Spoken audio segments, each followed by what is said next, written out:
சற்று முன் கிடைக்கப்பெற்ற மிக மிக முக்கியமான செய்தி ஒன்று வெளியாகி உள்ளது. முதல்வர் ஸ்டாலின் அவர்களது அண்ணன் மகன் தற்பொழுது மருத்துவமனையில் அனுமதிக்கப்பட்டுள்ளார். தமிழரசின் மகனும் நடிகருமான அருள்நிதி அவர்கள் உடல்நிலை குறைவின் காரணமாக பிரபல தனியார் மருத்துவமனையில் அனுமதிக்கப்பட்டுள்ளார். முதல்வர் ஸ்டாலின் அவர்கள் ஓடோடி சென்று பார்த்துள்ளார். தற்பொழுது அருள்நிதி அவர்களுக்கு என்ன ஆனது என்பதை நாம் இந்த வீடியோவில் பார்க்க போகிறோம். அதாவது குடும்ப நிகழ்ச்சிகளிலும் சரி, குடும்ப நிகழ்வுகளிலும் சரி, அரசு சொந்தமான எந்த ஒரு வாகனத்தையும் முதல்வர் பயன்படுத்தக்கூடாது என்பது விதி.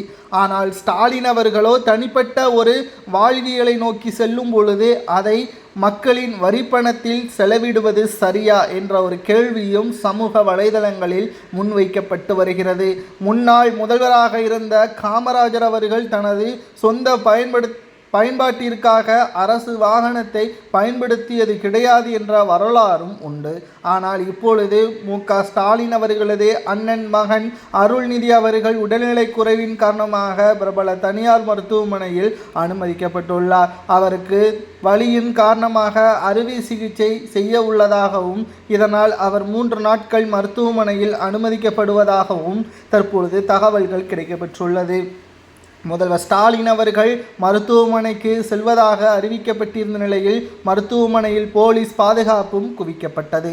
சுமார் 15 கார்களுடன் முதல்வர் ஸ்டாலின் அவர்கள் மருத்துவமனைக்கு சென்றார். மேலும் தனது அண்ணன் மகனை நலம் விசாரித்தும் அங்கிருந்து சிறிது நேரம் இருந்துவிட்டு உடனடியாக மருத்துவமனையிலிருந்து விலகிவிட்டார். தற்பொழுது மருத்துவமனையில் அவர் வருகை தந்த பொழுது அங்குள்ள பிற நோயாளிகளுக்கு மிகவும் தர்ம சங்கடத்தை ஏற்படுத்தியதாகவும் அவர்களது நோயாளிகளாக இருந்த பேஷண்ட்டுகளுக்கு சரியான நேரத்தில் மருந்துகள் வழங்க முடியவில்லை என்ற குற்றச்சாட்டுகளும் முன்வைக்கப்பட்டது.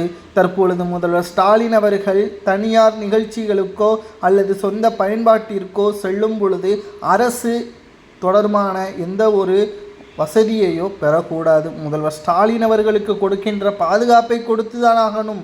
அதில் எந்த ஒரு தவறும் கிடையாது.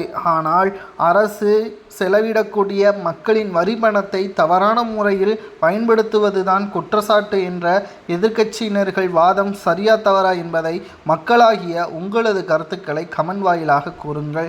பிரபல நடிகராக வலம் வந்த அருள்நிதி அவர்கள் மிகவும் சிறப்பான நடிகர், அரசியலில் ஈடுபடாத நபர். உங்களுக்கு அருள்நிதி அவர்களை பிடிக்குமா? அவர் பூரண நலம் பெற்று வீடு திரும்ப வேண்டி நமது சேனல் மூலியமாக தெரிவித்துக் கொள்வோம். இது போன்ற அரசியல் செய்திகளை தெரிந்து கொள்ள நமது சேனலுக்கு சப்ஸ்கிரைப் பண்ணிருங்க.